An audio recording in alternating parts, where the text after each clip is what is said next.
છોકરાઓ આપણે 12th સાયન્સનો chapter number 1 આપણે આજથી સ્ટાર્ટ કરીએ.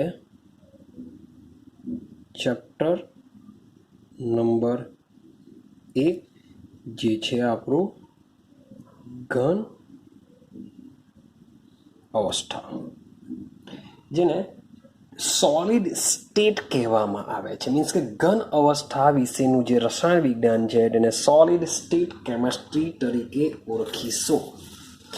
તો આની આગળ મીન્સ કે તમને યાદ હશે કે આપણે 11 સાયન્સની અંદર વાયુ અને પ્રવાહી અવસ્થા વિશે સમજીને આવ્યા હતા. તો 12 સાયન્સમાં આપણે ઘન અવસ્થા વિશે સમજવાનો પ્રયત્ન કરીશું. તો એના માટેના રૂલ્સ એન્ડ રેગ્યુલેશન શું છે, બધી જ ઇન્ફોર્મેશન આપણે આ ચેપ્ટરમાંથી સમજીશું. તો સૌથી પહેલા ફરીથી પાછા આપણે 11 સાયન્સને યાદ કરી લઈએ કે જે ઘન પદાર્થ હોય છે એના જે મોલેક્યુલ હોય છે એ કેવી રીતના ગોઠવાયેલા હોય છે. તો ઘન પદાર્થની વાત કરીએ તો ઘન પદાર્થના જે મોલેક્યુલ હોય છે એ મોલેક્યુલ એકબીજાની નજીક નજીક ગોઠવાયેલા હોય છે. આ રીતે વ્યવસ્થિત એકબીજાની નજીક નજીક ગોઠવાયેલા હોય છે ઘન પદાર્થની અંદર. વાત કરીએ પ્રવાહી, એના માટે હું એક બીકર લઈ લઉં. માન લો કે બીકરમાં પ્રવાહી છે, તો પ્રવાહીના ચાલો માન લો કે આટલી સપાટી સુધી પ્રવાહી ભરેલું છે, તો એના જે મોલેક્યુલ હોય છે એ આ રીતના સમથિંગ આવેલા હોય છે. આ છે આપણા પ્રવાહી માટે. અને સેમ વાયુની વાત કરીએ, એક પાત્રમાં લઈ લઈએ વાયુને આપણે. માનો કે વાયુ છે, આપણો વાયુ છે, તો ટોમાં તમે ડિફરન્સિએશન તરીકે જોઈ શકો છો કે ઘન પદાર્થના જે અણુ છે, અણુ કેવા છે, વ્યવસ્થિત ગોઠવાયેલા છે. એટલે કે તેમની વચ્ચે જગ્યા કેવી છે, ઓછી છે, ઓછી જગ્યા ધરાવે. કેવી જગ્યા ધરાવે છે, ઓછી જગ્યા ધરાવે છે. હવે એની કમ્પેરિઝનમાં જે પ્રવાહી છે, પ્રવાહીના મોલેક્યુલમાં અણુ વચ્ચે અથવા તો પરમાણુ વચ્ચે જગ્યા કેવી હોય છે, વધુ હોય છે. અને વાયુમાં તો પરમાણુ વચ્ચે જે જગ્યા હોય છે એ કેવી હોય છે, સૌથી વધુ હોય છે. આથી વાયુના મોલેક્યુલ તો ખૂબ જ સરળતાથી હળી શકે છે. વાયુના મોલેક્યુલ ખૂબ જ સરળતાથી શું કરી શકે છે, હળી ફરી શકે છે. કારણ કે તેમની વચ્ચે ખૂબ જ સ્પેસ હોય છે, જગ્યા હોય છે. માટે એક અણુ બીજા અણુની વચ્ચે જગ્યા હોવાને તેઓ ખૂબ જ સરળતાથી પાત્રમાં હળી ફરી શકે છે. હવે ઘનની કમ્પેરિઝન આપણે પ્રવાહી સાથે કરીએ તો પ્રવાહીના મોલેક્યુલ વચ્ચે બી ખૂબ જ જગ્યા હોય છે. માટે એ પણ શું કરે છે, હળી ફરી શકે છે, એક જગ્યાથી બીજી જગ્યાએ જઈ શકે છે. માન લો કે હું એક આ બોક્સ લઉં છું, લાકડાનું બોક્સ છે. આ લાકડાના બોક્સને હું કોઈ ટેબલ, માન લો કે આ ટેબલની સપાટી છે. આ શું છે, ટેબલની સપાટી છે. તો આની પણ ટેબલની સપાટી ઉપર જો મૂકી દેવા અથવા ઉપરથી નાખું તો એ એની જગ્યા ફિક્સ કરી દેશે. તો આ જ ટેબલની સપાટી પર માની લઉં કે થોડું પાણી રેડું, તો પાણી શું કરશે, આખા ટેબલની સપાટી ઉપર પસરશે. મીન્સ કે એક જગ્યાએથી બીજી જગ્યાએ ચાલ્યું જશે. અને વાયુને તો વાતો છોડી દઈએ, કારણ કે વાયુના મોલેક્યુલ તમને આઈડિયા આવી જ જશે કે એક જગ્યાએથી બીજી જગ્યાએ જઈ શકે છે. માટે આ જે પ્રવાહીને જે વાયુ છે એ વાયુ શું કરી શકે છે, હરી ફરી શકે છે. માટે પ્રવાહી અને વાયુના આ ગુણધર્મને એટલે કે વહન પામવાની ક્ષમતા હોવાને લીધે તેમને દ્રવ કહેવામાં આવે છે. એમને શું કહેવામાં આવે છે, દ્રવ કહેવામાં આવે છે. રેડી છે. હવે તેની કમ્પેરિઝનમાં આપણે ચેપ્ટર તો ઘન અવસ્થા સમજવાનું છે. તો તેની કમ્પેરિઝનમાં આ જે ઘન અવસ્થાના જે પરમાણુ અથવા તો અણુ વોટ એવર જે બી હશે તેઓના સ્થાન કેવા હોય છે, નિશ્ચિત હોય છે, તેઓના સ્થાન નિશ્ચિત હોય છે. પરંતુ યાદ રાખજો કે તેઓ પોતાના સ્થાનની આસપાસ ડોલન કરતા હોય છે. શું કરતા હોય છે? ડોલન. મીન્સ કે તેઓ એમટી ટેમ જવાનો પ્રયત્ન કરશે. સમજો, એમટી ટેમ ઉપર નીચે આજુબાજુ વોટ એવર કશે બી જવાનો પ્રયત્ન કરશે, પણ એની સાથે જોડાયેલા જે બીજા મોલેક્યુલ છે ખૂબ જ નજીક હોય છે, માટે એના સ્થાન પર જે શું કરતા હોય છે? ડોલન કરતા હોય છે. એના સ્થાન પર જ ડોલન કરતા હોવાને લીધે આ જે ઘન પદાર્થો હોય છે એ પદાર્થો કેવા હોય છે? જડત્વનો ગુણધર્મ ધરાવતા હોય છે, કે પોતાની જગ્યા પર જ ડોલન કરતા હોવાને લીધે જડત્વનો ગુણધર્મ ધરાવતા હોય છે. તો સવાલ એવો આવે કે આ જે જડત્વ છે એ જડત્વનો આધાર શાના ઉપર રહેશે? તો આ જે જડત્વ છે એ જડત્વનો આધાર પદાર્થમાં રહેલા અણુઓ વચ્ચેના આકર્ષણ બળ ઉપર આધાર રાખે છે. મીન્સ કે જે પદાર્થમાં અણુ વચ્ચે આકર્ષણ બળ વધારે હશે તેમાં જડત્વનો ગુણધર્મ તમને કેવો જોવા મળશે? વધારે જોવા મળશે. ક્લિયર થાય છે? તો એનો મતલબ એમ થાય કે જો આપણે મીન્સ કે સારા અથવા તો ઈચ્છિત ગુણધર્મો ધરાવતા ઘન પદાર્થો જો બનાવવા હોય તો આપણે બનાવી શકીએ છીએ. મીન્સ કે આપણે એવા અણુઓ લેશું કે જેમાં તેમની વચ્ચે આકર્ષણ બળ આપણે વધારી શકીએ, તેના સહસંયોજક બંધ વધારી શકીએ, તો આપણે નવા ગુણધર્મ અથવા તો ઈચ્છિત ગુણધર્મ ધરાવતા ઘન પદાર્થો પણ આપણે બનાવી શકીએ છીએ. એઝ અ એક્ઝામ્પલ તરીકે તમે લઈ લઈએ કે ભાઈ લેશું આપણે કાર્બન નેનો ટ્યુબ. એક્ઝામ્પલ તરીકે કાર્બન નેનો ટ્યુબ. તો આ ઘન પદાર્થ છે, આ ઘન પદાર્થની વિશિષ્ટતા શું છે?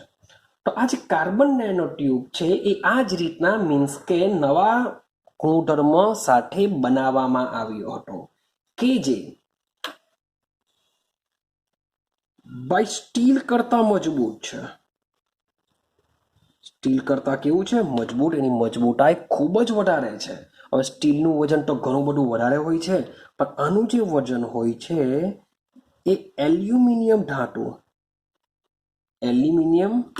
ધાતુ કરતા પણ હલકું હોય છે. મીન્સ કે મજબૂત બી ખરું, સાથે સાથે હલકું. અને કોપર ધાતુ કરતા પણ એની વાહકતા કેવી હોય છે?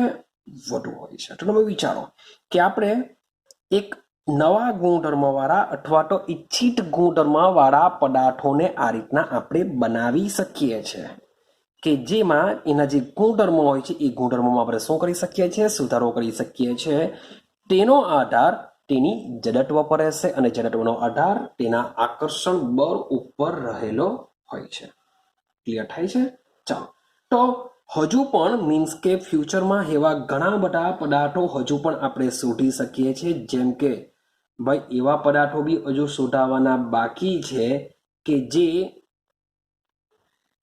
અતિવાહકો તરીકે વર્તા હોય, કે જેમની વાહકતા ખૂબ જ વધારે હોય એવા પદાર્થો બી હજુ બાકી છે શોધાવાના. ભાઈ ચુંબકીય પદાર્થો શોધાયા તો છે, પરંતુ હજુ પણ ભાવિ પેઢી માટે ચુંબકીય પદાર્થો લઈ લેવો. ભાઈ પેકિંગ, તમને આઈડિયા હશે કે પેકિંગ કરવા માટે મોટે ભાગે આપણે પ્લાસ્ટિકનો ઉપયોગ કરીએ છીએ, પણ પેકિંગ કરવા માટે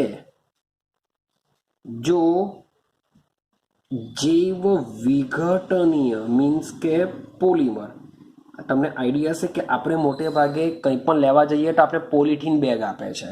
તો આ જે પોલિથીન હોય છે કેવું હોય છે? જૈવ અવિઘટનીય, મીન્સ કે એનું જમીનમાં વિઘટન થતું નથી, એ કચરા સ્વરૂપે જ રહેશે. પણ પેકિંગ તો કોઈ બી હિસાબે કરવું પડશે. તો પેકિંગ માટેના મીન્સ કે એવા પોલિમર જો આપણે બનાવીએ કે જે વિઘટનીય હોય તો આપણે ઇઝીલી પ્રદૂષણથી આપણે બચી શકીએ છીએ. ક્લિયર થાય છે? ત્યાર પછી સર્જિકલ ઇમ્પ્લાન્ટ માટેના સુસંગત ઘન પદાર્થો મીન્સ કે જે બી છે બધા ઘન પદાર્થો આપણે આ પ્રકારના બનાવી શકીએ છીએ એના ગુણધર્મમાં સુધારો કરીને. ક્લિયર છે? મીન્સ કે ચેપ્ટર જોવા જઈએ તો ચેપ્ટર નાનું છે, સાથે સાથે ઇન્ટરેસ્ટિંગ ચેપ્ટર છે. અને જો તમે મીન્સ કે ફ્યુચરમાં આની પર રિસર્ચ કરવા માંગતા હોય તો આવા તમે ઘન પદાર્થો બનાવવાનો જો પ્રયત્ન કરશો તો કંઈક નવી ક્રાંતિ આપણે સર્જી શકીશું. તેમ છતાં આપણે 12th સાયન્સ લેવલ ઉપર આ ચેપ્ટરમાંથી શું શું ભણવામાં છે એને આપણે સમજીએ. મીન્સ કે થોડીક બેઝિક ઇન્ફોર્મેશન છે એવું સમજો કે ટ્રેલર છે મીન્સ કે ચેપ્ટરમાં શું ભણવાના છે એના વિશે આપણે સમજીશું. તો આ ચેપ્ટરમાં આપણે બંધારણ સમજીશું.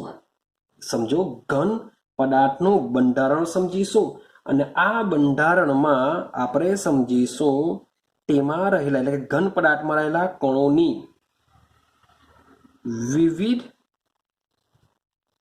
પ્રકારની ગોઠવણી સમજીશું.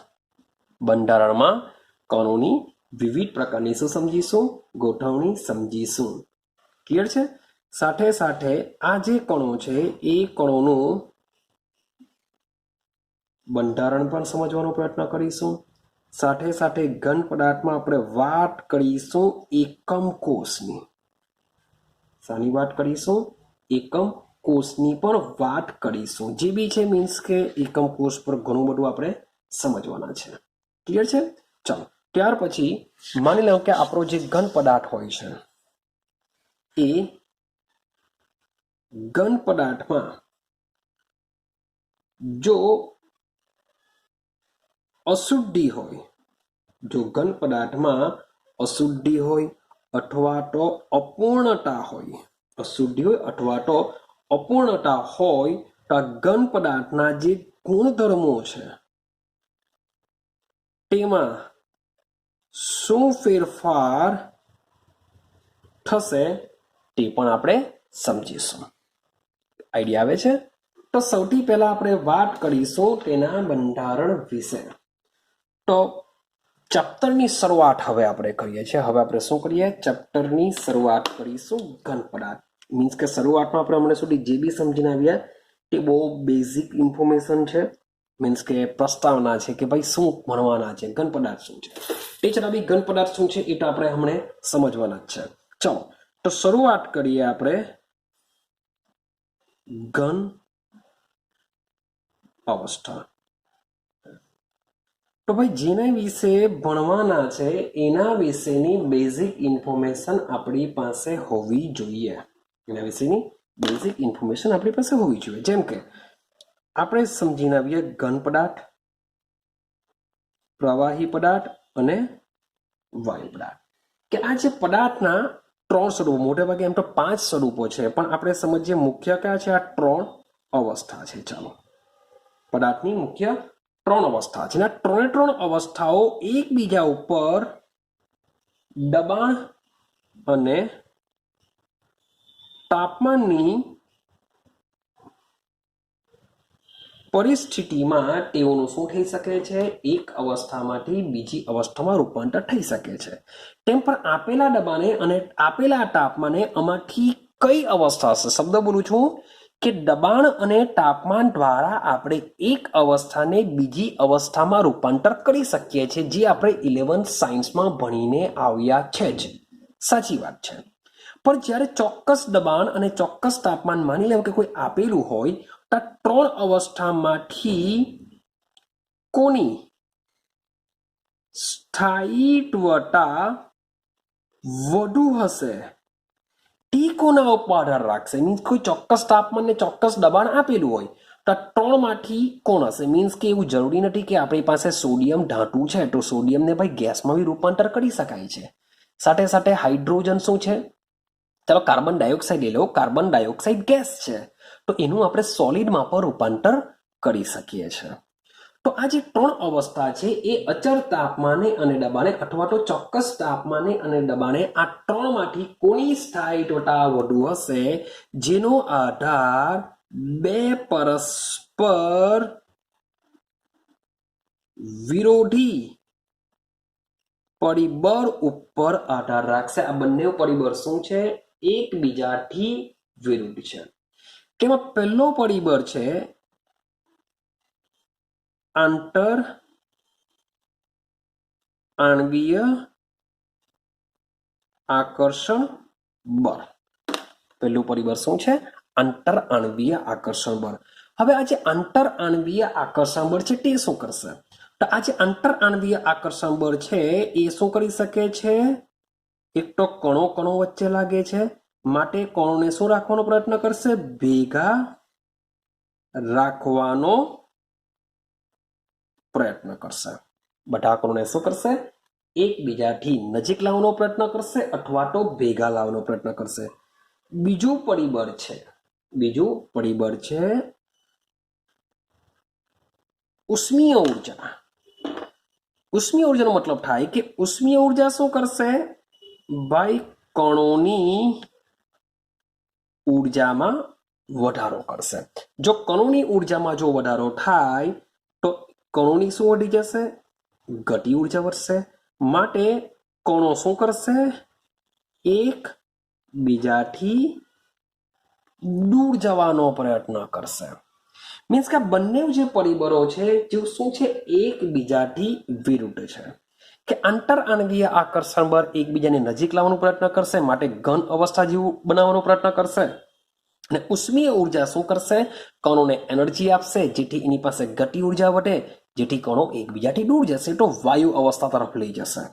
તો આ બંને પરિબળોની અસર હેઠળ પદાર્થની અવસ્થા ડિસાઇડ થતી હોય છે. આવે છે? આ બંને પરિબળો શું કરશે? કોઈ પણ પદાર્થની એક અવસ્થા ડિસાઇડ કરી દેશે. આઈડિયા આવે છે? ચાલો, તો મીન્સ કે બે પરિબળો સ્થાયીત્વતા માટે જવાબદાર હોય છે. હવે આપણે થોડી ઘન પદાર્થની લાક્ષણિકતાઓ સમજવાનો પ્રયત્ન કરીએ. ચલો, અહીંયા સ્પેસ છે, મીન્સ કે ઓલરેડી આવી ગયેલું છે તો હું બહુ સ્પેસ નથી બગાડતો. ચલો યાદ કરો, ઘન પદાર્થને શું હોય છે? ચોક્કસ આકાર હોય છે. ભાઈ ઘન પદાર્થને શું હોય છે? ચોક્કસ આકાર હોય છે. ભાઈ ચોક્કસ કદ હોય છે અને ચોક્કસ કદ હોય છે. સાથે સાથે ચોક્કસ દર પણ હોય છે. આઈડિયા આવે છે? ચાલો, ત્યાર પછી વાત કરીએ તો તેના મોલેક્યુલ શું હોય છે? એકદમ જ નજીક ગોઠવાયેલા હોય છે, માટે તેમાં લાગતું આંતર આણ્વીય આકર્ષણ બળ કેવું હોય છે? પેલી બે અવસ્થાની કમ્પેરિઝનમાં સૌથી વધુ હોય છે. ક્લિયર થાય છે? ચાલો, હવે આ જે કણો છે એ કણો પોતાનું સ્થાન બદલી શકતા નથી, પણ પોતાના સ્થાન પર જ શું કરી શકે છે? ડોલન કરી શકે છે. પોતાના સ્થાન પર જ ડોલન કરી શકે છે. હવે પોતાના સ્થાન પર જ ડોલન કરે છે, પોતાના સ્થાનથી એમથી તેમ જઈ શકતા નથી, માટે તેના પર દબાણની અસર થતી નથી. એટલે કે કયો ગુણધર્મ કહેવાય? અસંકોચનીય ગુણધર્મ કહેવાશે. અસંકોચન મીન્સ કે એનું સંકોચન થઈ શકતું નથી. અસંકોચનીય હોવાને લીધે જ એને શું કહી શકીએ છીએ? આપણે દ્રઢ કહી શકીએ છીએ. ચોક્કસ કઠણ પદાર્થ કહી શકીએ છીએ. કેવું હોય છે? દ્રઢ હોય છે. ક્લિયર થાય છે?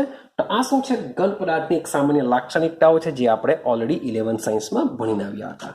ચાલો, હવે મીન્સ કે આટલે સુધી જે પણ વસ્તુ ભણીને આવ્યા છે એ બધી જ વસ્તુ શું છે? 11 સાયન્સની અંદર આપણે સ્ટડી કરીને આવ્યા હતા. પણ હવેથી મીન્સ કે શરૂઆત કરીએ 12 સાયન્સની શરૂઆત કરીએ. સમજો કે આપણી પાસે જે ઘન પદાર્થ છે એ ઘન પદાર્થના આપણે બે પ્રકાર પાડીશું. ઘન પદાર્થના કેટલા પ્રકાર પડશે? બે પ્રકાર પડશે. પહેલો છે સ્ફટિકમય ઘન પદાર્થ. પહેલો એનો પ્રકાર પડતો હોય છે સ્ફટિકમય ઘન પદાર્થ, સ્ફટિકમય ઘન પદાર્થ, અને બીજો છે અસ્ફટિકમય ઘન પદાર્થ. અને ક્રિસ્ટલાઇન કહેવામાં આવે છે અને આને એમોર્ફોસ કહેવામાં આવે છે. એમોર્ફોસ એટલે કે અસ્ફટિકમય, ક્રિસ્ટલાઇન એટલે કે સ્ફટિકમય. હવે સવાલ એવો આવે કે આ જે બે પ્રકાર કેવી રીતના પાડવામાં આવ્યા છે? તો બંને ઘન પદાર્થ, તો પાડ્યા કેવી રીતના? તો ભાઈ આ જે બે પ્રકાર પાડવામાં આવ્યા છે એ બે પ્રકાર ઘન પદાર્થની અંદર રહેલા ઘટક કણોની ગોઠવણીને આધારે પાડવામાં આવ્યા છે. કે જે પણ ઘન પદાર્થ હશે એ ઘન પદાર્થના ઘટક કણોની ગોઠવણીને આધારે પ્રકાર પાડ્યા છે. મીન્સ કે સ્ફટિકમય અને અસ્ફટિકમયની અંદર જે ઘટક કણો હોય છે એ ઘટક કણોની ગોઠવણી કેવી હશે? ભાઈ જુદી જુદી હશે. બંનેમાં ઘટક કણોની ગોઠવણી કેવી હશે? જુદી જુદી હશે. હવે સમજી લેજો, આ ચેપ્ટરમાંથી મોટે ભાગે તમે જો ઓબ્ઝર્વેશન કરશો તો 3 ને 6 આઈ થિંક સો 6 માર્ક્સનું બોર્ડની એક્ઝામમાં પૂછાતું હોય છે. આ ચેપ્ટરમાંથી ટોટલ 6 માર્ક્સનું બોર્ડની એક્ઝામમાં પૂછાય છે, જેમાંથી 3 માર્ક્સનો ક્વેશ્ચન નીકળતો છે અને સાથે 3 MCQ નીકળતા હોય છે. હવે 3 માર્ક્સના ક્વેશ્ચનની અંદર આ જે પહેલો જ પદાર્થ છે સ્ફટિકમય અને અસ્ફટિકમય પદાર્થનો તફાવત આ રીતના ક્વેશ્ચન નીકળી શકે. સ્ફટિકમય અને અસ્ફટિકમય ઘન પદાર્થ વચ્ચેનો તફાવત સમજાવો. તો ઓલરેડી તફાવત બી તમને ઓલરેડી આપેલો જ છે, બુકમાં ઓલરેડી છે જ, એના પોઈન્ટ બી આપેલા છે. 6 પોઈન્ટ તમારે કમ્પ્લીટ કરવાના હોય છે.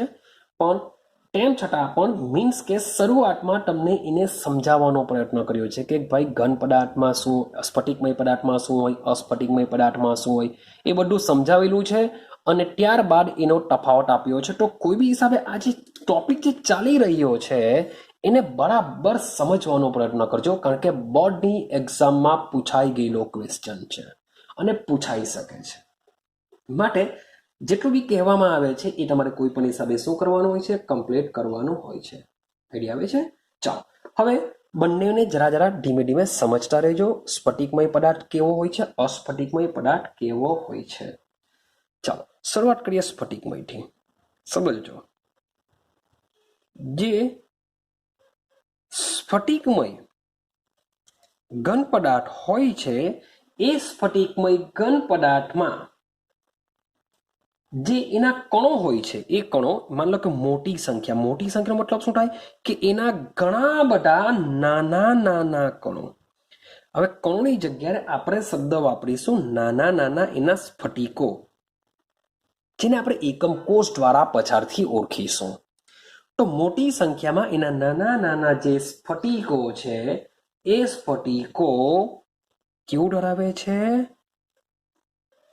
લાક્ષણિક આકાર ધરાવે છે. કે જે નાના નાના સ્ફટિકોના આકાર બી કેવા હોય છે? લાક્ષણિક હોય છે. આપણે 14 જાતના આકારો સમજવાનો પ્રયત્ન કરીશું. કેટલા જાતના? 14 જાતના. કે આ જે લખવામાં આવેલું છે નાના નાના સ્ફટિકો, તે 14 જાતના સ્ફટિકો હોય છે. મીન્સ કે 14 જાતના આકાર ધરાવતા સ્ફટિકો આપણે જોવા મળે છે. મીન્સ કે કોઈ પણ ઘન પદાર્થમાં ચોક્કસ આકાર ધરાવતા નાના સ્ફટિકો હોય છે. તો સ્ફટિકમય ઘન પદાર્થની અંદર કેવા હોય છે? નાના નાના સ્ફટિક કણો હોય છે જે લાક્ષણિક આકાર ધરાવતા હોય છે. આઈડિયા આવે છે? અને આ જે સ્ફટિક કણો હોય છે, જે નાના નાના સ્ફટિકો હોય છે, એ નાના નાના સ્ફટિકોની ઘન પદાર્થમાં આવા સ્ફટિકોની જે ગોઠવણી હોય છે, યાદ રાખજો શબ્દ લખવામાં આવે છે ક્રમબદ્ધ. ક્રમબદ્ધ હોય છે એટલે કે વ્યવસ્થિત ગોઠવાયેલા હોય છે. આપણે સાદી સિમ્પલ ભાષામાં વાત કરીએ કેવા હોય છે? વ્યવસ્થિત ગોઠવણી પામે છે. એકદમ વ્યવસ્થિત ગોઠવાયેલા હોય છે સ્ફટિકમય ઘન પદાર્થની અંદર. આઈડિયા આવે છે?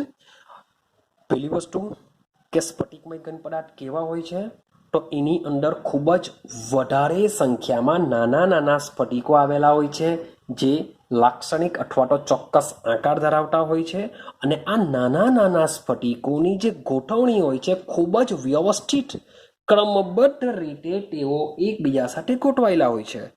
અને આગળ જોજો, આ જે ક્રમબદ્ધ જે ગોઠવણી છે એ ગોઠવણી ત્રિપરિમાણમાં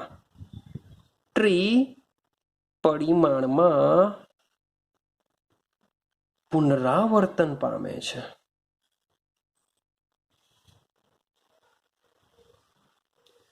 શું પામે છે? ત્રિપરિમાણમાં પુનરાવર્તન પામે છે. એટલે કે મીન્સ કે મોલેક્યુલ જો આ રીતના, જો ત્રિપરિમાણ શું છે સમજવાનો પ્રયત્ન કરીએ. માની લો કે આ રીતના મોલેક્યુલ બધા એકબીજા સાથે ગોઠવાય છે. આ વન ડાયમેન્શનલ કહેવાશે, માત્ર ને માત્ર આ લીટામાં. પરંતુ આપણે ઉપર બી ગોઠવીએ, સમજો કે આની ઉપર બી છે, આની ઉપર બી આવી રીતના માની લો કે ગોઠવાયેલા છે. તો આ જે ગોઠવણી હું જે દોરું છું એ કેટલીક વાર 2 ડાયમેન્શનલ કહેવાય. મીન્સ કે આ બાજુ બી છે, ઉપર બી છે. પણ સમજો બહાર નીકળતી દિશામાં, એટલે કે ઉપર તરફ આના જેવા બીજી આખી ઠપ્પિયાની ઉપર બી ગોઠવાયેલી હશે, તો એને શું કહેશું? ત્રિપરિમાણીય કહેશું. મીન્સ કે ક્રમશઃ આ રીતના ત્રિપરિમાણમાં આ જે ક્રમબદ્ધ ગોઠવાયેલા જે અણુ હોય છે એ ત્રિપરિમાણીયમાં પુનરાવર્તન પામતી ગોઠવણી ધરાવે છે. ક્લિયર થાય છે? તો આ જે સ્ફટિકો હોય છે એ સ્ફટિકોની અમુક ચોક્કસ પેટર્ન હોય છે. ચોક્કસ શું હોય છે? પેટર્ન હોય છે. એ પેટર્નને આપણે પાછળથી અભ્યાસ કરીશું. મીન્સ કે કેવા કેવા પ્રકારની પેટર્ન હોય છે, કેવી રીતના બનતી હોય છે, એ બધી જ વસ્તુ ઓકે ચાલો, તો એ બધી જ વસ્તુ આપણે પાછળથી અભ્યાસ કરીશું. એટલું થોડું થોડું સમજતા જાઓ કે ભાઈ સ્ફટિકમય ઘન પદાર્થોના ઘણા બધા કણો નાના નાના સ્ફટિકો સ્વરૂપે લાક્ષણિક આકાર ધરાવતા હોય છે. તેની ગોઠવણી ક્રમબદ્ધ હોય છે અને આ ક્રમબદ્ધ ગોઠવણી કેવી હોય છે? ત્રિપરિમાણીય દિશામાં આવેલી હોય છે. ક્લિયર થાય છે? ચાલો, હવે માની લો કે ત્રિપરિમાણીય દિશા એટલે કે બહુ મોટો ઘન થશે. આનો કોઈ પણ એક નાનો ભાગ લઈ લો, કોઈ પણ એક નાનો ભાગ લઈ લો. આ નાના ભાગને આપણે પાછળથી કહેશું એકમ કોષ. ઘન પદાર્થનો એકદમ અથવા સ્ફટિકનો નાનો ભાગ કે જેને આપણે શું કહેશું? એકમ કોષ. એકમ કોષ કહેશું. હવે આ જે નાનો ભાગ જેને આપણે એકમ કોષ કહીએ છીએ, એ એકમ કોષ ની અંદર એ એકમ કોષ આગાહી એવી કરી શકે છે કે આ એકમ કોષથી ગમે તેટલો કોઈ કણ દૂર હશે, એ કણ કેવો આકાર ધરાવતો હશે, કેવી ગોઠવણ ધરાવતો હશે, એ બધી જ વસ્તુ એક એકમ કોષ પરથી બી જાણી શકાય. મીન્સ કે માની લો કે આ એક એકમ કોષ અહીંયાથી લઈ લો, તો આ એક ખૂણા પરનો જે એકમ કોષ છે એ જો મારી પાસે હોય તો એના દ્વારા તમે ઘન પદાર્થના એકદમ દૂર રહેલા કોઈ કણ વિશે બી માહિતી મેળવી શકો છો. ઘન પદાર્થના કોઈ પણ એક છેડા પરના રહેલો કણ તમને આખા ઘનમાં જ્યાં પણ કણ હશે એ કણની બધી ઇન્ફોર્મેશન આપી શકે છે. કેમ? કારણ કે બધા કણ કેવા હોય છે? સિમિલર હોય છે, સેમ હોય છે સ્ફટિકમય ઘન પદાર્થની અંદર. અને તેમની જે ગોઠવણી છે, ગોઠવણી બી કેવી હશે? નિયમિત હશે. આકાર બી કેવો હશે? આખા સ્ફટિકમાં ચોક્કસ હોય છે. આઈડિયા આવે છે? ચાલો, હવે વાત કરીશું. માની લો કે તમને એક્ઝામ્પલ તરીકે લઈ લઈએ આપણે સોડિયમ ક્લોરાઇડ. બીજું એક એક્ઝામ્પલ બી યાદ રાખજો. એમ તો ઘણા બધા એક્ઝામ્પલ આવશે, તેમ છતાં બીજું યાદ રાખો, ક્વાર્ટઝ. તો આજે સોડિયમ ક્લોરાઇડ અને જે ક્વાર્ટઝની વાત ચાલે છે, આ બંને પદાર્થો કેવા હોય છે? સ્ફટિકમય ઘન પદાર્થો છે. કેવા છે આ લોકો? સ્ફટિકમય ઘન પદાર્થો. અને એનું તમે લગભગ એની આકૃતિ જોશો તો NaCl બી તમે જોશો તો એક એની બાજુ Cl મીન્સ કે બહુ મજાનું છે. ચાલો જરાક આપણે દોરીને સમજવાનો પ્રયત્ન કરીશું કે ચાલો આ આપણું માની લો કે Cl છે, એની આજુબાજુ કોણ ગોઠવાશે? Na ગોઠવાશે, અહીંયા Na ગોઠવાશે. ક્લિયર થાય છે? અહીંયા પાછો Cl ગોઠવાશે, અહીંયા પાછો Na ગોઠવાશે, અહીંયા પાછો સોડિયમ, અહીંયા પાછો Cl ગોઠવાશે. તો આ રીતનું એક સ્ટ્રક્ચર થયું. આવું તમે બુકમાં જોશો તો હું જરાક સમય નથી બગાડતો. તો આ રીતના લગભગ ટોટલી બધું જ વ્યવસ્થિત, આખી તમે ફિગર જોશો, આખી વ્યવસ્થિત એના મોલેક્યુલ ગોઠવાયેલા હોય છે. તેવી જ આંકડી સેમ તમને બુકમાં બાજુમાં આપી હશે. તો તેમાં તમે ગોઠવણી જોશો તો ગોઠવણી બધી નિયમિત નથી. મીન્સ કે આ જે વસ્તુ બનતું હશે તો બાજુમાં બી એવું હશે, બાજુમાં બી એવું હશે, ઉપર બી એવું હશે. બધી જ એક વ્યવસ્થિત ગોઠવણી જોવા મળતી હશે. જ્યારે બાજુની આંકડી તમને આપી હશે, એ બાજુની આંકડીમાં તમને જે ગોઠવણ હોય છે એ વ્યવસ્થિત જોવા મળશે નહીં. તો એ જે યારે તો આપણે વાત કરતા સ્ફટિકમયની વાત કરીએ, તો હવે આપણે સમજીએ અસ્ફટિકમય.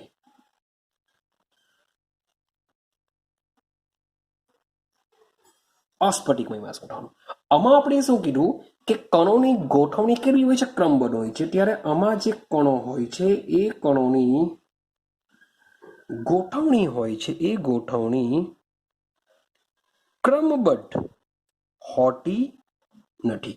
મીન્સ કે બધા મોલેક્યુલ એકબીજા સાથે વ્યવસ્થિત રીતે ગોઠવાયેલા નથી, અથવા ક્રમબદ્ધ ગોઠવણી હોય પણ તો પણ કેવું થશે? ખૂબ જ ઓછા અંતર સુધી જ તમને ક્રમબદ્ધ ગોઠવણી જોવા મળશે.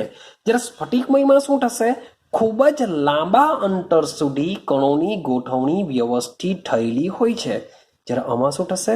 ખૂબ જ ટૂંકા ગાળા માટે એની ગોઠવણી થયેલી હોય છે. ક્લિયર થયું આટલું? હવે સમજો કે ખૂબ જ ઓછા અંતર સુધી હશે એની ગોઠવણી. મીન્સ કે નિયમિત તમને જોવા મળશે, પણ ખૂબ જ ઓછા અંતર સુધી જ તમને નિયમિત જોવા મળશે. અને સાથે સાથે આ જે પુનરાવર્તન પામતી જે ઘન પદાર્થમાં ભાટ હોય છે, એ ભાટ પણ તમને ટૂંકા અંતર સુધી જ જોવા મળશે. જે પુનરાવર્તન પામતી જે ભાટ હોય છે એ ભાટ પર તમને શું જોવા મળશે? ખૂબ જ ટૂંકા અંતર સુધી તમને જોવા મળશે. તમે લાંબા અંતર સુધી જોવા મળશો તો ભાઈ એની જે પેટર્ન હશે, જે વારંવાર પુનરાવર્તિત થતો ભાગ હશે, એ તમને કેવો જોવા મળશે? જુદો જુદો જોવા મળશે. એટલે કે આની જે નિયમિત ભાટો હોય છે એ વિખેરિત હોય છે.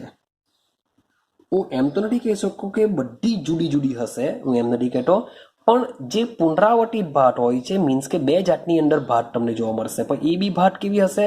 અલગ અલગ. મીન્સ કે એ બી માની લો કે એક આવી એક ભાટ છે એ બી માની લો કે આ સ્ફટિકમયમાં આવી રીતના ગોઠવાયેલા છે મોલેક્યુલ. પણ જ્યારે અસ્ફટિકમયની વાત કરીશું ત્યારે શું થશે? એ બી સુધી હશે, બી હશે, બી વોટ એવર, આ રીતના બધું મોલેક્યુલ ગોઠવાયેલા હોય છે. મીન્સ કે એમની જે ગોઠવણી હોય છે એ કેવી હોય છે? નિયમિત હોતી નથી, અને પુનરાવર્તિત ભાગ પણ નિયમિત હોતા નથી. જ્યારે સ્ફટિકમયમાં શું હોય છે? એ બી બધા નિયમિત રીતે લાંબા અંતર માટે ગોઠવાયેલા હોય છે. એટલે કે નિયમિત ગોઠવણી તેઓ ધરાવતા હોય છે. માટે આ જે અસ્ફટિકમય હોય છે, આ નિયમિત ગોઠવણી હોતી નથી. માટે તેમનું જે સ્વરૂપ છે, શબ્દ બોલું છું, તેનું જે સ્વરૂપ છે એ સ્વરૂપ પણ આપણે એવું કહી શકીએ ચોક્કસ નથી. સ્વરૂપ પણ કેવું છે? ચોક્કસ નથી. માટે એનું સ્વરૂપ ચોક્કસ હોતું નથી. એના માટે અસ્ફટિકમય ઘન પદાર્થને કહેવામાં આવ્યો છે એમોર્ફોસ. એનું સ્વરૂપ કેવું છે? ચોક્કસ નથી. માટે એને એમોર્ફસ કહેવાશે. કારણ કે આ જે એમોર્ફસ છે એ ગ્રીક શબ્દ પરથી આવ્યો છે, અને ગ્રીક ભાષામાં એમોર્ફસનો મતલબ થાય કે જેનું સ્વરૂપ નથી. આપણે સ્ફટિકમય ઘન પદાર્થનો ચોક્કસ આકાર હોય છે, જ્યારે આનો આકાર ચોક્કસ હોતો નથી. કંઈક આઈડિયા આવી રહી છે? ચાલો એક્ઝામ્પલ તરીકે જોઈએ કે જે પેલા માટે આપણે જોઈને આવ્યા કે જે NaCl છે, જે ક્વાર્ટસ છે, એ કેવા છે?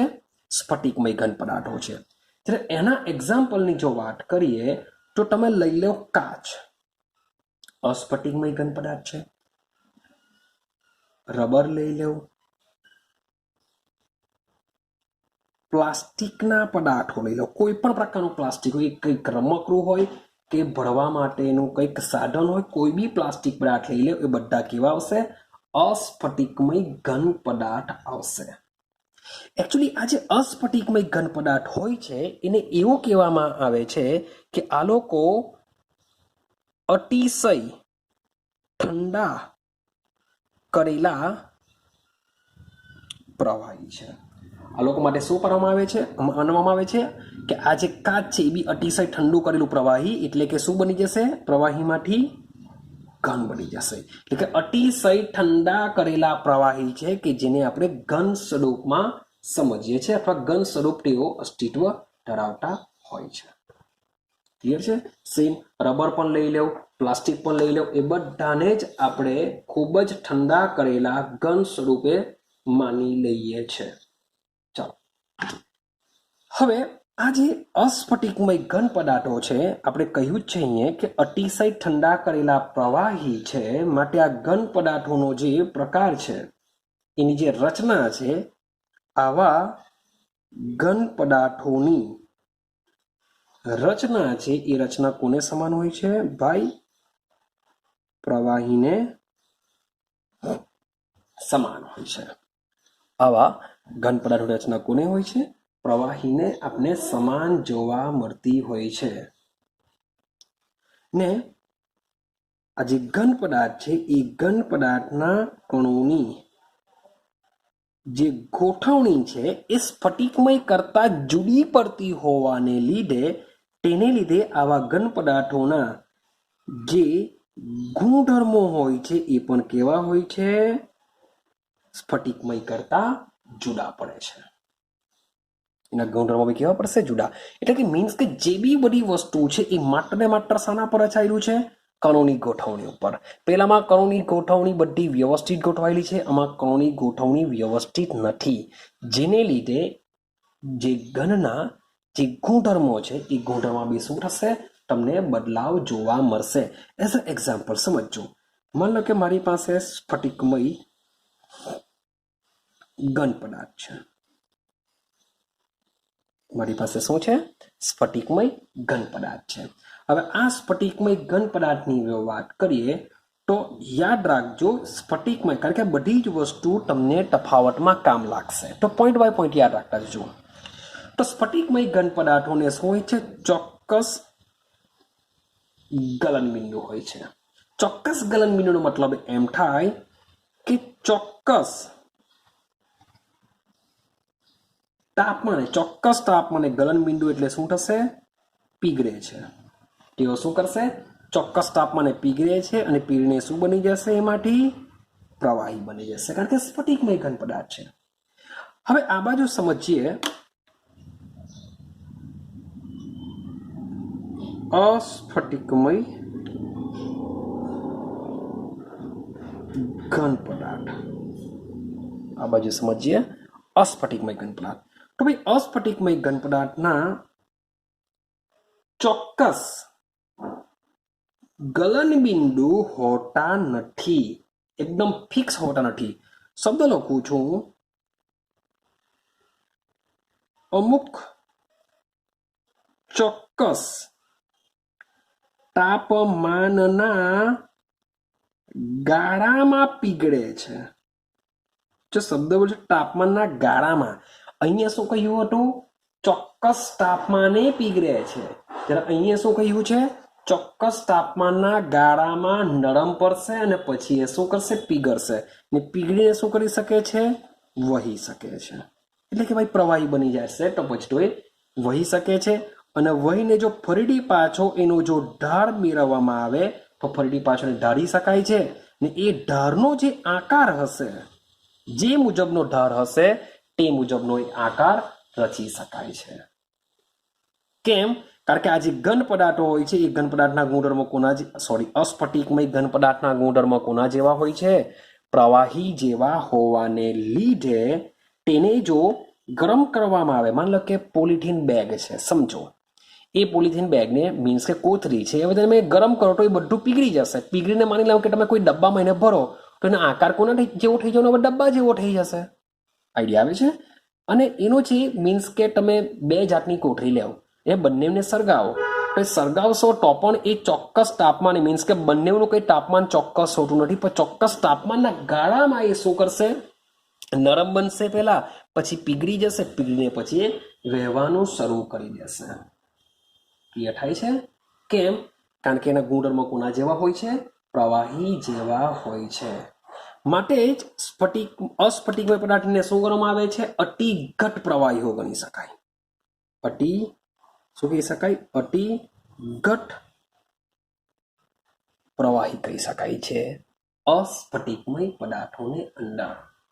આઈડિયા આવે છે? ચાલો હવે જોજો. હવે આ જે અસ્ફટિકમય ઘન પદાર્થો છે તેમને જો ગરમ કરવામાં આવે તો અમુક તાપમાને સ્ફટિકમય બની શકે છે. જો આવા પદાર્થોને આપણે જો ગરમી આપીએ તે શું થઈ શકે છે? સ્ફટિકમય બની શકે છે. એવું પુરાતન મીન્સ કે પહેલાના સમયમાં જે સંસ્કૃતિમાંથી મળેલી કેટલીક કાચની વસ્તુઓ છે એ દેખાવમાં ભાઈ દુધિયા જેવી જણાય છે. મીન્સ કે જમીન ખોઈડો ભાઈ પહેલાના સમયનો મને કાચ મળ્યો તો એ કાચ કયા રંગનો થઈ ગયેલો જોવા મળ્યો? દુધિયા રંગનો થઈ ગયેલો જોવા મળ્યો. કેમ? આનું કારણ શું? કાચ છે તો કાચ તો ભાઈ ક્લીન હોવો જોઈએ, દુધિયા રંગનો કેમ થઈ ગયો? તો એનું રીઝન એવું હોઈ શકે કે એનું કંઈક અંશે શું થઈ ગયેલું હોવું જોઈએ? સ્ફટિકીકરણ. એનામાંથી સ્ફટિકો બની ગયેલા હોવા જોઈએ, તેને દુધિયું બની ગયેલું હોવું જોઈએ. માટે જ આ જે અસ્ફટિકમય ઘન પદાર્થો છે એ અસ્ફટિકમય ઘન પદાર્થને કેટલીક વખત આભાસી ઘન પદાર્થ બી કહેવામાં આવે છે. શું કહેવામાં આવશે? આભાસી ઘન, અથવા તો અતિ ઘટ પ્રવાહી, અથવા તો અતિ ઠંડા કરેલા ઘન પદાર્થો પણ તમે કહી શકો છો. આઈડિયા આવી છે? ચાલો હવે એક જ પોઈન્ટ તમારે સમજવાનો છે, ખાલી એક પોઈન્ટ બરાબર સમજજો. અહીં એની જે ફિગર દોરું છું એના ઉપરથી બરાબર સમજવાનો પ્રયત્ન કરજો કે બંનેમાં એક બીજો ડિફરન્સિએશન બી છે, સમજજો. ચાલો તો હું બહુ મોટી આંકડીની દોરા. સમજો કે આ મારી પાસે કોઈ ઘન પદાર્થ છે. મારી પાસે શું છે? ઘન પદાર્થ છે. એ ઘન પદાર્થના જે મોલેક્યુલ છે એવું સમજીને ચાલીએ કે આ રીતના તેઓ ગોઠવાયેલા છે.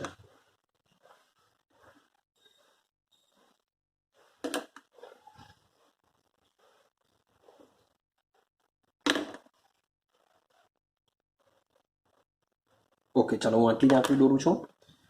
હવે શું સમજવાનું છે? બે વસ્તુ. જે અસ્ફટિકમય ઘન પદાર્થો હોય છે સ્વભાવે સમદેશિક હોય છે. શાની વાત ચાલે છે?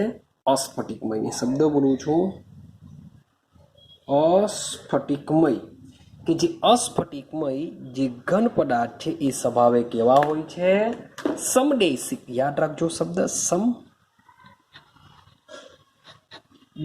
હોય છે. સમદેશિક નો મતલબ શું થાય? સમદેશિક શું હશે? તો સમદેશિક નો મતલબ, ચલો સમદેશિક પછી આપણે સમજીએ. સમદેશિકને લીધે શું થાય તે સમજીએ.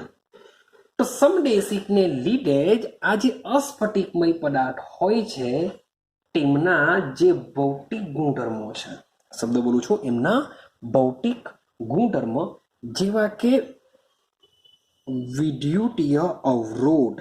વિદ્યુતમાં શું ઉત્પન્ન કરશે? અવરોધ ઉત્પન્ન કરશે. સાથે સાથે એના જે વક્રી ભવનાંકના મૂલ્ય કેવા થઈ જશે? અલગ અલગ થઈ જશે કમ્પેરિઝન ટુ સ્ફટિકમય. કેમ? કારણ કે અસ્ફટિકમય ઘન પદાર્થો જુદી જુદી દિશામાં કણોની જે ગોઠવણી હોય છે જુદી જુદી હોય છે. આપણે જાણીએ છીએ, એના પર ડિસ્કશન ચાલે છે કે અસ્ફટિકમય પદાર્થમાં જે કણો આવેલા હોય છે એ કણોની ગોઠવણી કેવી હોય છે? અનિયમિત હોય છે. નિયમિત હોતી નથી. અનિયમિતનો મતલબ એવો થાય કે જુદી જુદી દિશામાં એની ગોઠવણી કેવી હશે? અલગ અલગ આવેલી હોય છે. ક્લિયર? મતલબ કે મારી પાસે આ રીતના ઘન પદાર્થ છે. મેં અહીંયાથી એક લાઈન દોરી દીધી. સમજો કે આ જે લાઈન છે એ અને બી છે. તો તમે ચેક કરશો કે એ અને બીમાં જો બંને તરફ મીન્સ કે કણો કેવા ગોઠવાયેલા છે, વ્યવસ્થિત ગોઠવાયેલા છે. મીન્સ કે સ્ફટિકમય પદાર્થમાં બધું આ રીતનું જોવા મળતું હોય છે, બધા વ્યવસ્થિત દ્વિપરિમાણીય ગોઠવણી ધરાવતા હોય છે. ક્લિયર? પણ એક બીજી આંકડી દોરું, હવે તેને સમજવાનો પ્રયત્ન કરજો. માન લો કે આ રીતના મેં દોર્યું સી અને ડી. તો સી અને ડીમાં ચેક કરશો તો તમે અહીંયા તો એક મોટા મોલેક્યુલ, એક બ્લુ પેનવાળા મોલેક્યુલ તમે એક સાઈડ જોવા મળ્યા. ત્યારે અહીંયા જો ચેક કરો, blue red, blue red, blue red, blue red. Means કે બંને પ્રકારના મોલેક્યુલના સંપર્કમાં તેઓ હોય છે. કરી આવે છે? તો એબી અને જે સીડી છે એ બંને શું છે? અલગ અલગ છે. હવે સીડીમાં જ્યાં સી અને ડી છે એમાં વિકૃતિ બે જુદા જુદા પ્રકારના પરમાણુઓ ધરાવતી હરોળને દૂર કરે છે. મીન્સ કે સી તમે ચેક કરશો તો બે જુદા જુદા પ્રકારના પરમાણુઓને વિકૃતિને તેઓ શું કરે છે? દૂર કરે છે. જ્યારે એબીની અંદર એબીની દિશામાં એક જ પ્રકારના હરોળ ધરાવશે. રેડ હોય તો રેડ, બ્લુ હોય તો બ્લુ. જ્યારે સી ડીમાં શું થશે? બ્લુ રેડ, બ્લુ રેડ બંને પ્રકારના હોય છે. માટે જ તમારો જે સ્ફટિકમય ઘન પદાર્થ છે, સ્ફટિકમય ઘન પદાર્થ છે એ કેવો હોય છે? સમદેશિક હોય છે. સમદેશિક હોય છે. જ્યારે આપણે વાત કરીશું સ્ફટિકમય ઘન પદાર્થની, તો સ્ફટિકમય ઘન પદાર્થ કેવો હોય છે? વિષમદેશિક હોય છે. એટલે કે સ્ફટિકમાં જુદી જુદી દિશાઓમાં અથવા તો બધી જ દિશાઓમાં કણોની ગોઠવણી કેવી હોય છે? વ્યવસ્થિત હોય છે. માટે એને વિષમદેશિક, જો દેશિક એટલે કે દિશા એવું સમજી ચાલો કે જુદી જુદી દિશામાં બી ગોઠવણી કેવી હોય છે? સેમ હોય છે. સમદેશિક કે જુદી જુદી દિશાઓમાં બી કણોની ગોઠવણી કેવી હોય છે? જુદી જુદી હોય છે. માટે આને સમદેશિક કહેશું અને વિષમદેશિક કહેશું. વિષમ છે એટલે જુદી જુદી યાદ રાખતા. સ્ફટિકમયમાં શું થશે? જુદી જુદી દિશામાં કણોની ગોઠવણી એક સરખી હોય છે. જ્યારે અસ્ફટિકમયમાં જુદી જુદી દિશામાં પણ કણોની ગોઠવણી કેવી હોય છે? જુદી જુદી હોય છે. માટે એને સમદેશિક કહેશું, ત્યારે સ્ફટિકમયને વિષમદેશિક કહેશું. આઈડિયા આવે છે? તો મીન્સ કે હવે વિડીયો આટલે સુધી જ રાખું છું આજે. મીન્સ કે હજુ પણ આપણે જે મેઇન ઇમ્પોર્ટન્ટ ક્વેશ્ચન છે એ ક્વેશ્ચનને શું કરીશું? નેક્સ્ટ વિડીયોમાં લેવાનો પ્રયત્ન કરીશું. મીન્સ કે વિડીયો મારે બહુ મોટો નથી બનાવવો. વિડીયો ખાલી હું 45 મિનિટ જેવો જ રાખું છું, જેથી તમે આ સીધું એક બેઝિક ઇન્ફોર્મેશન છે, બેઝિક ઇન્ફોર્મેશન પહેલાં જરા ક્લિયર કરી દઉં. કારણ કે ચેપ્ટર મીન્સ કે શરૂઆત કરેલું છે. જો ચેપ્ટરની શરૂઆત તમે સારી કરશો, મીન્સ કે જે બી વસ્તુ છે બેઝિક પાયો જો આનો સમજી લેશો તો ઇઝીલી તમે આખું ચેપ્ટર સમજી જશો. મીન્સ કે ચેપ્ટર છે બહુ સિમ્પલ, પણ જો દિમાગમાં ઉતરું તો પણ તમે જો એને સમજવાનો પ્રયત્ન જ નહીં કરશો તો ચેપ્ટર ખૂબ જ અઘરું લાગશે.